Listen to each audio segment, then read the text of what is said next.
Šodien ir Būdiņu svētku pēdējā diena, kurā Dievs apsolīja vēlā lietus Svēto garu. Katru gadu, kad mēs svinam Būdiņu svētku pēdējo dienu, daudzi no mums domā, ko mums vajadzētu darīt ar Svēto garu, ko esam saņēmuši.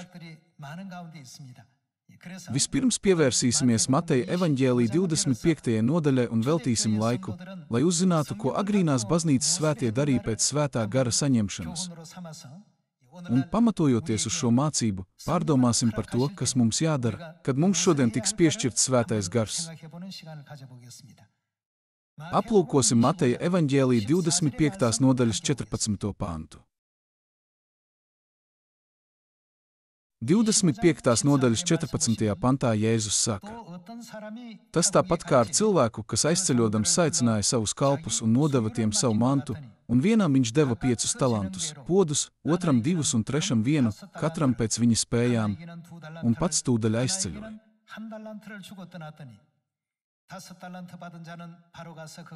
Tūlīt nogāja tas, kas bija dabūjis 5 talantus, podus, darbojās ar tiem un sapelnīja vēl 5.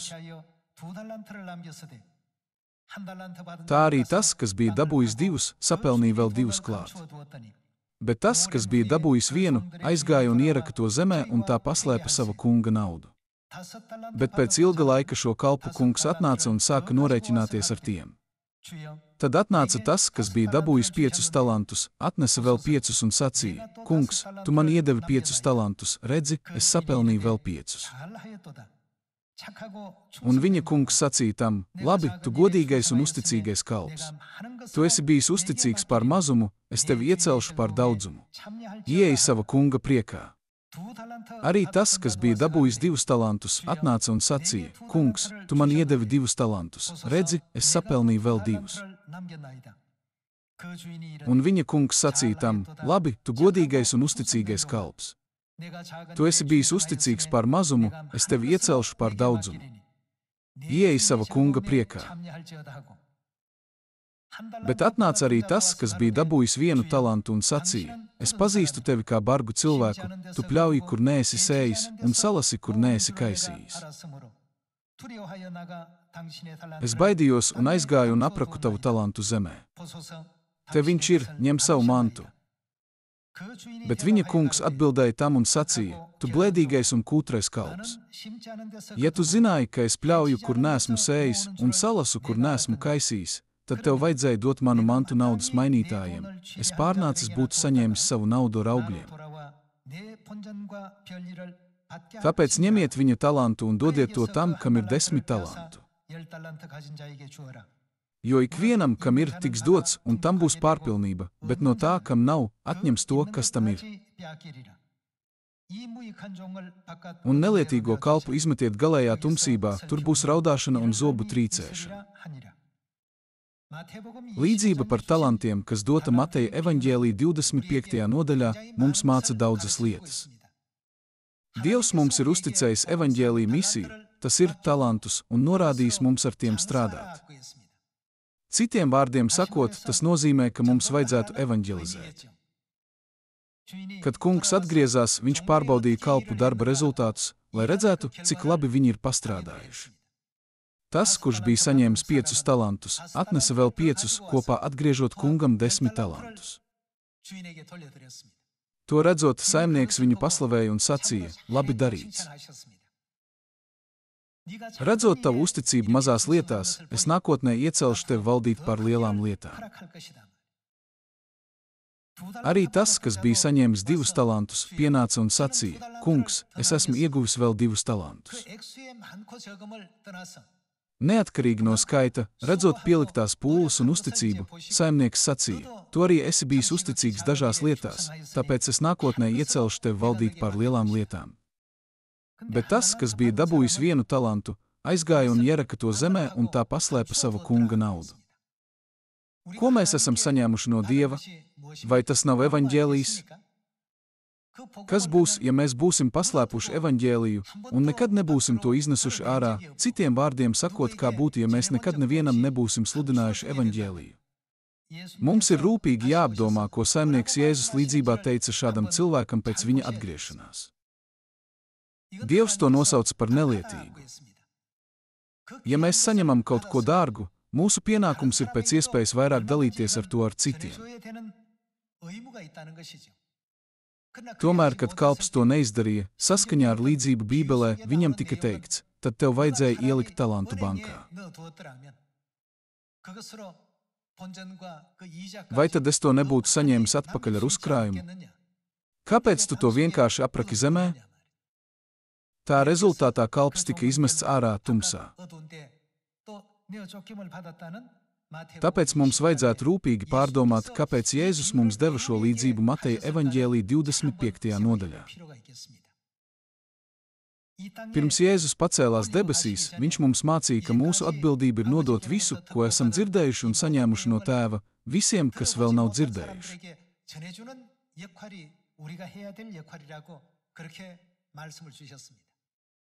Vienkārši sakot, kad Jēzus pacēlās debesīs, viņš saviem mācekļiem uzticēja sludināt evaņģēliju. Pirms viņš pacēlās debesīs, viņš teica, esiet mani liecinieki Samarijā un līdz zemes galiem, un tāpēc eita un dariet par mācekļiem visas tautas, tās kristīdami Tēva, Dēla un Svētā gara vārdā, tās mācīdami turēt visu, ko es jums esmu pavēlējis. Tas, kurš bija saņēmis vienu talantu, neko nedarīja. Ja viņam būtu ticības acis, viņš noteikti būtu redzējis ceļu. Tomēr viņa sirds bija šaubu un vilcināšanās pilna. Tie, kas svārstās domādami, vai no tā kaut kas iznāks, ja es to darīšu, vienmēr redzēs šķēršļus. Šādiem cilvēkiem viss ap viņiem šķiet kā šķērslis. Tomēr, kad Dievs mums pavēl sludināt, vai viņš ar to nepasaka, ka viņš pat novērsīs visus šos šķēršļus mums apkārt? Tā kā Dievs šodien piešķir vēlā lietus Svēto garu visiem saviem bērniem ciānā, mums nekad nedrīkst būt tāda pati attieksme kā kalpam, kurš saņēma vienu talantu.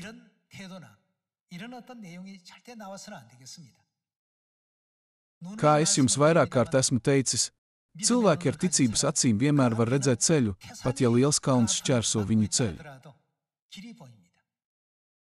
Viņi vienkārši iziet cauri tam, vai ne? Tas ir tas, ko mums māca ticības acis. Kalpi, kuri bija saņēmuši 5 talantus un 2 talantus, vienmēr varēja redzēt šādu ceļu. Kāpēc tas, kurš bija saņēmis vienu talantu, to apraka zemē? Tas bija tāpēc, ka viņa acīs viss parādījās kā šķērslis. Kā es varu to izdarīt? Vai viņš nedomās par mani kā par dīvainu cilvēku, ja es viņam sludināšu evaņģēliju? 10 000 šo šķēršļu būvē barjeras viņa prātā. Pat izrēliešu vēsturē apmēram pirms 3500 gadiem, kad 12 izlūki tika nosūtīti, lai izpētītu Kanānas zemi, bija skaidra atšķirība starp Kanānu, ko redzēja 2 izlūki, un Kanānu, ko redzēja pārējie 10 izlūki. Lai gan viņi visi redzēja vienu un to pašu vidi, Jozo un Kāleba acīs, tā patiešām šķita zeme, kas plūst ar pienu un medu, ko Dievs viņiem bija apsolījis. Turpretim atlikušo 10 izlūku acīs viss šķita kā šķēršļi.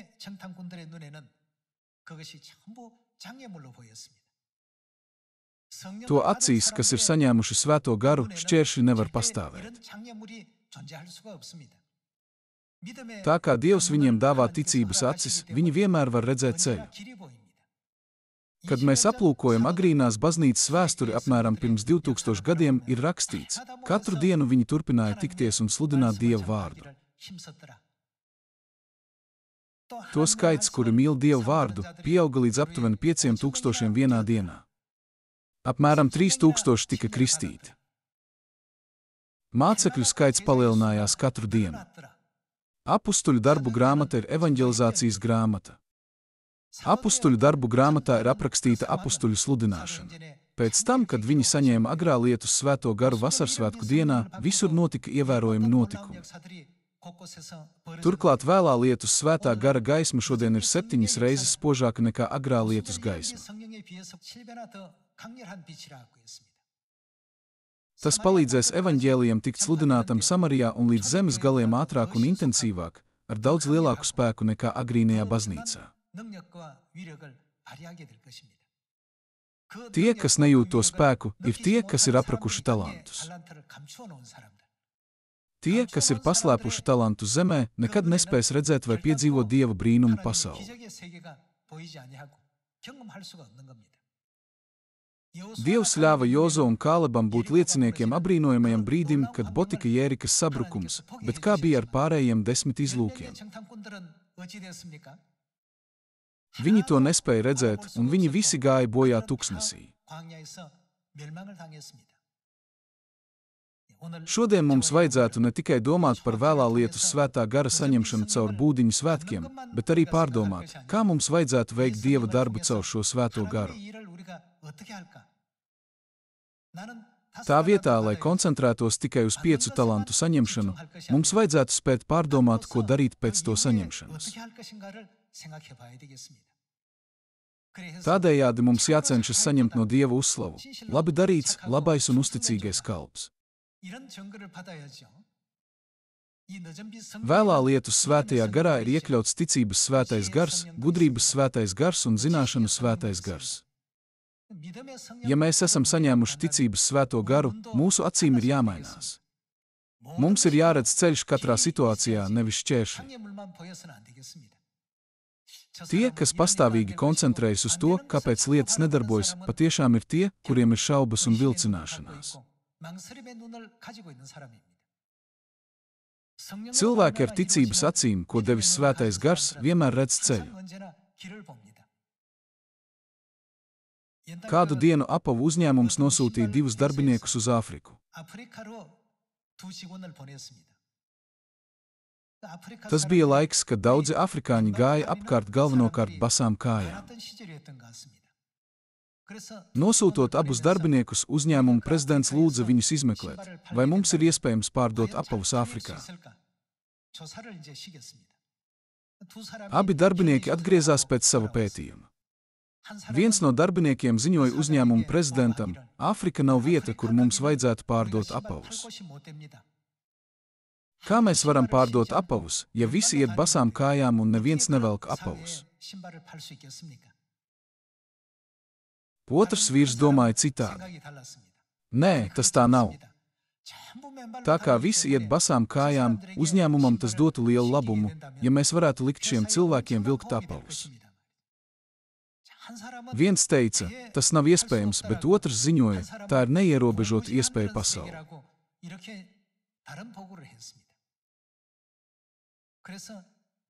Tāpēc prezidents izvēlējās cilvēku, kurš saskatīja lielu potenciālu, un iecēla viņu par apavu pārdošanas direktoru Āfrikā. Taču, kad viņš mēģināja pārdot kedas, pircēju nebija.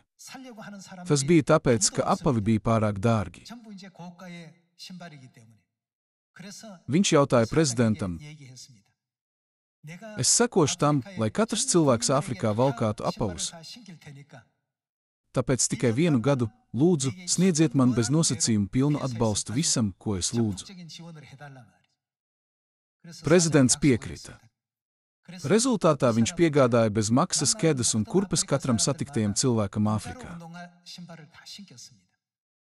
Saņemot apavus bez maksas un izmēģinot tos, viņiem tie šķita daudz ērtāki nekā staigāt basām kājām labās amortizācijas dēļ.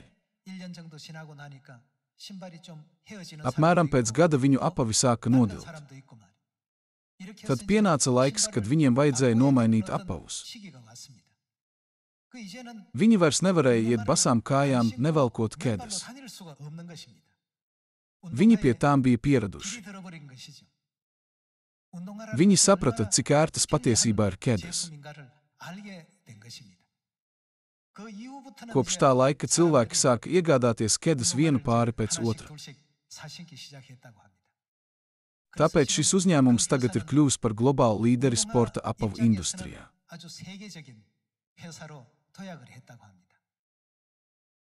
Viena persona koncentrējās tikai uz pašreizējo situāciju, bet otra redzēja ceļu. Mūsu evaņģēlijs ir tāds pats. Vai tas nav evaņģēlijs, ko Dievs īsteno? Cik tālu sniedzas šis evaņģēlijs? Tas tika sludināts visām tautām Samarijā līdz pat zemes galiem. Daži var padomāt, kā tas tiks sludināts musulmaņu valstīs vai budistu valstīs, vai kā tas var tikt sludināts valstīs, ko spēcīgi ietekmē hinduisms. Brāļi un māsas, ja Dievs jau ir noteicis evaņģēliju sludināt Samarijā un līdz zemes galiem, tad nav neviena fiziska spēka vai cilvēka, kas varētu aizšķērsot viņa vārdu.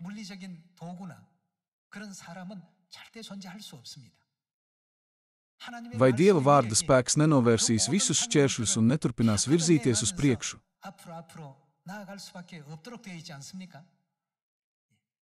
Abu darbinieku domas un gari bija tik atšķirīgi. Arī Jozo un Kāleba domas un pārējo 10 izlūku domas krasi atšķirās.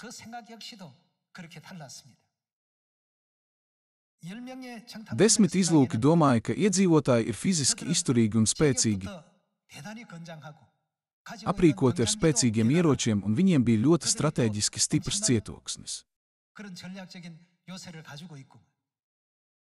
Sakot, ka paši izskatījās kā sienāži, bet vietēji iedzīvotāji parādījās kā cilvēki, kādi skaidri kontrasti tika aprakstīti.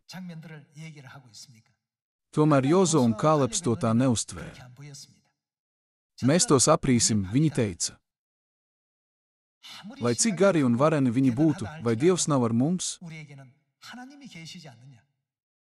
Ar mūsu pusē visspēcīgāko Dievu visā visumā, kāpēc mums būtu jābaidās no viņiem?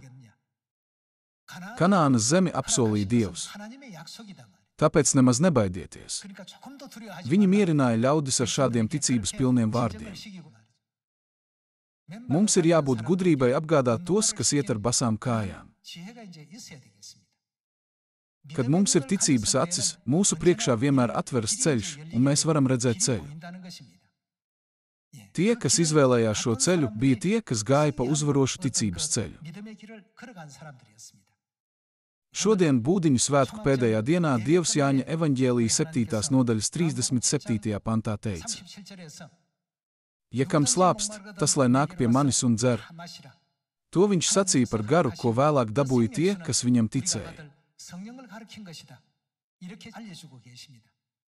Tad no šī brīža tiem, kas ir saņēmuši svēto garu no Dieva, ir jābūt šādai ticībai. Mums ir jābūt ticības acīm, lai redzētu katru ceļu. Tomēr, ja mums ir šaubu vai vilcināšanās acis, kas notiek ar ceļu, kas ir mūsu priekšā, tas kļūst aizklāts. Mēs to vairs nevarētu redzēt. Mums nebūs citas izvēles, kā vien just, ka liels kalns bloķē mums ceļu un nepārvarams šķērslis neļauj mums virzīties uz priekšu. Ieskatīsimies Bībelē, lai uzzinātu, ko darīja agrīnās baznīcas pravieši, kad viņi saņēma agrā lietus svēto garu vasarsvētku dienā. Atvērsim apustuļu darbu grāmatas 2. nodaļu.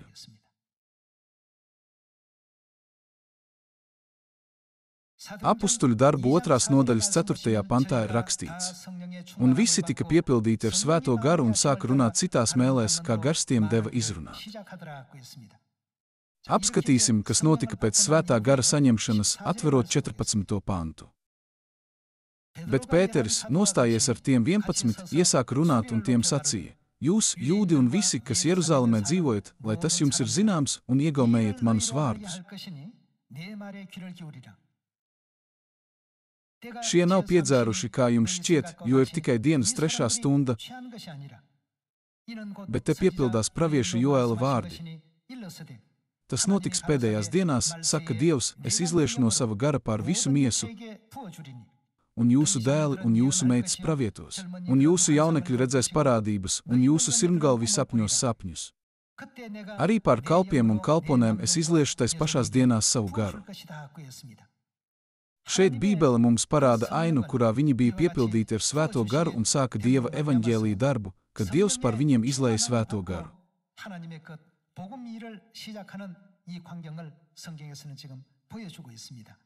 Aplūkosim 2. nodaļas 38. pantu. 2. nodaļas 38. pantā ir rakstīts: Bet Pēteris tiem atbildēja: Atgriezieties no grēkiem un liecieties kristīties ik viens Jēzus Kristus vārdā, lai jūs dabūtu grēku piedošanu un saņemtu svētā gara dāvanu. Jo šis solījums dots jums un jūsu bērniem un visiem, kas vēl ir tālu, ko tas Kungs, mūsu Dievs, pieaicinās. Un vēl ar daudz citiem vārdiem viņš liecināja un tos pamācīja, sacīdams: izglābieties no šīs samaitātās cilts. Kas viņa vārdus uzņēma, tos kristīja, un tanī dienā tiem pievienojās ap 3000 dvēseli. Apskatīsim, ko darīja apustuļi un agrīnās baznīcas svētie, kad viņi saņēma svēto garu 43. pantā. Visus pārņēma bailes, un apustuļi darīja daudz brīnumu un zīmju. Bet visi ticīgie turējās kopā, un viss tiem bija kopīgs. Viņi pārdeva savus īpašumus un rocību un izdalīja visiem, kā kuram vajadzēja. Viņi mēdza ikdienas vienprātīgi sanākt svētnīcā, pa mājām tie lauza maizi un baudīja barību ar gavilēm un vientiesīgu sirdi, slavēdami Dievu, un viņi bija ieredzēti visā tautā. Bet tas Kungs, ko viņš darīja? Ikdienas pievienoja viņiem tos, kas tika izglābti.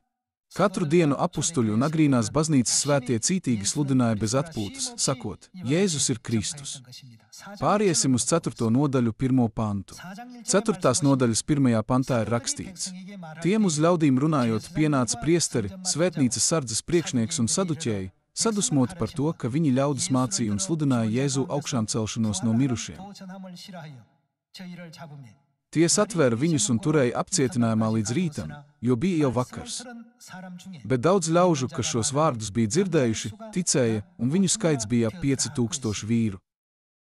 Kā redzam, svētā gara vadīti, agrīnās baznīcas svētie pielika visas pūles, lai sapulcētos kopā un katru dienu sludinātu Dievu vārdu. Un tādējādi, ja mēs izmantojam salīdzinājumu no līdzības par 10 talantiem, visi agrīnās baznīcas svētie spēja nest 10 talantus.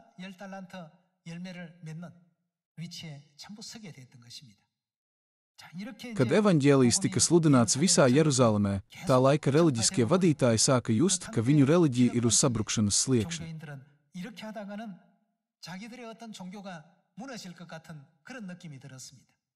Pārējām uz 13. pantu.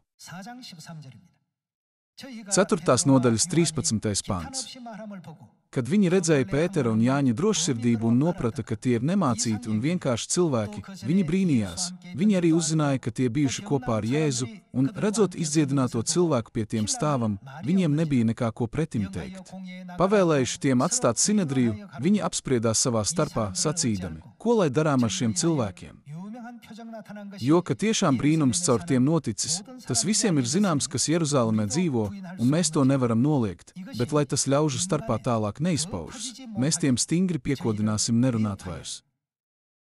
Kas attiecas uz draudiem un apmelojumiem, tie ir tādi paši kā agrīnās baznīcas laikos. Aplūkojot ierakstus par Dieva patiesības traucēšanas darbu, kas aprakstīts apustuļu darbu grāmatā Jaunajā derībā, mēs varam viegli saprast, kāpēc viņi šajā laikmetā izdomā tik daudz nepamatotu apgalvojumu par mums. Apustuļi tikai sludināja evaņģēliju. Viņi tikai sludināja ziņu, ka Jēzus ir Kristus, un tomēr pretiniekiem draudēja, ka viņu reliģija sabruks. 17. pants. Bet, lai tas ļaužu starpā tālāk neizpaužas, mēs tiem stingri piekodināsim nerunāt vairs šinī vārdā ne ar vienu cilvēku. Tos ieaicinājuši, viņi tiem pavēlēja nemaz vairs nerunāt nedz mācīt Jēzus vārdā. Bet Pēteris un Jānis, tiem atbildēdami, sacīja: spriediet paši, vai ir taisnīgi Dieva priekšā jums vairāk klausīt nekā Dievam? Jo mēs nevaram nerunāt par to, ko esam redzējuši un dzirdējuši. Tiem vēlreiz piedraudējuši, viņi tos atlaida, nevarēdami izdomāt, kā tos sodīt, ļaužu dēļ, jo visi teica Dievu par to, kas bija noticis. Tādā veidā agrīnās baznīcas evaņģēlijs sāka strauji izplatīties no Jeruzalemes uz daudzām valstīm tuvajos austrumos, eksplozīvi izplatoties visā reģionā. Tādējādi jūdaisms, kas tajā laikā bija valdošā šķira, bija ļoti pārsteigts. Viņi bija nobažījušies, ka visi varētu pārvērsties ticībā Jēzum. Baidoties, ka viņu reliģija sabruks, viņi mēģināja pārliecināt, draudēt un pat apcietināt. Viņi izmantoja dažādas metodes. Apustuļu darbos 24. nodaļā viņi pat mēģināja apmelot agrīno baznīcu kā sektu, domājot, ka tas atturēs cilvēkus tai pievienoties. Neskatoties uz to, ka tiek izmantotas dažādas metodes, Svētā gara spēku nekad nevar apturēt ar cilvēka spēku. Svētā gara spēks ļāva evaņģēlijam izplatīties vēl plašāk un ātrāk no Jeruzalemes, sasniedzot apkārtējās valstis, un galu galā mēs varam redzēt apbrīnojamu evaņģēliju sludināšanas vēsturi līdz Romai, Grieķijai un pat tālā Eiropā.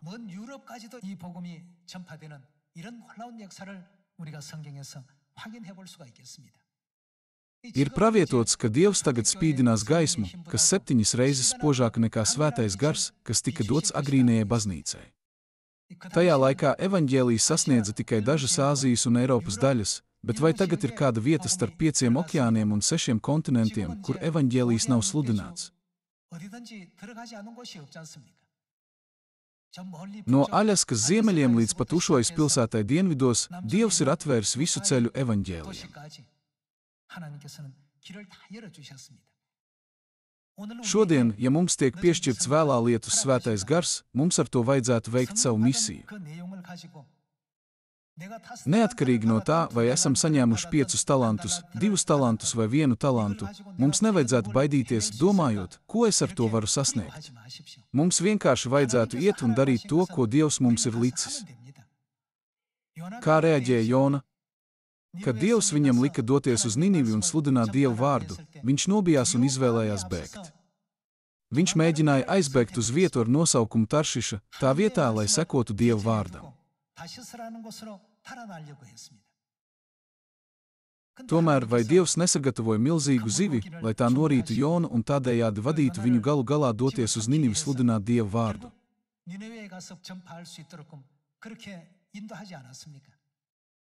Nebija tā, ka Jona bija daļrunīgs vai viņam bija kādas īpašas spējas, salīdzinot ar citiem. Viņš vienkārši sludināja, paklausot Dievu vārdam, sludini. Tomēr notika patiesi apbrīnojams notikums, kad 120 000 niniviešu tika vadīti uz grēku nožēlu. Šis notikums bija ārpus Jonas iztēles. Tāpat, kad Dievs mums pavēl kaut ko darīt, mums tas ir jādara. Ja mēs to darīsim, mēs redzēsim brīnumus. Cilvēki Āfrikā ir pieraduši dzīvot nevalkājot apavus. Kā es varu pārdot apavus šādiem cilvēkiem? Tas ir pilnīgi neiespējami. Mums nevajadzētu būt tik negatīvām domām. Drīzāk mums vajadzētu domāt, tā kā viņi nevalkā apavus, ir liela iespēja pārdot apavus. Tas ir zils okeāns. Šodien gan jūs, gan es esam saņēmuši no Dieva bagātīgo vēlā lietus svētā gara svētību. Neskatieties uz šķēršļiem ar šaubu acīm, bet lai mums ir ticības acis, kas redz ceļu. Tas, kurš mums pavēlējis veikt šo darbu, ir mūsu Dievs. Dievs sacīja Jonai, dodies uz Ninivi un sludini šo vēsti. Dievs mums teica, ejiet un sludiniet evaņģēliju visām tautām Samarijā un līdz pasaules galiem. Ja mēs esam saņēmuši Dieva misiju, tad viss, kas mums jādara, ir jāiet un jāsludina. Mūsu pašu daļrunāšana vai manieres nav ļoti svarīgas.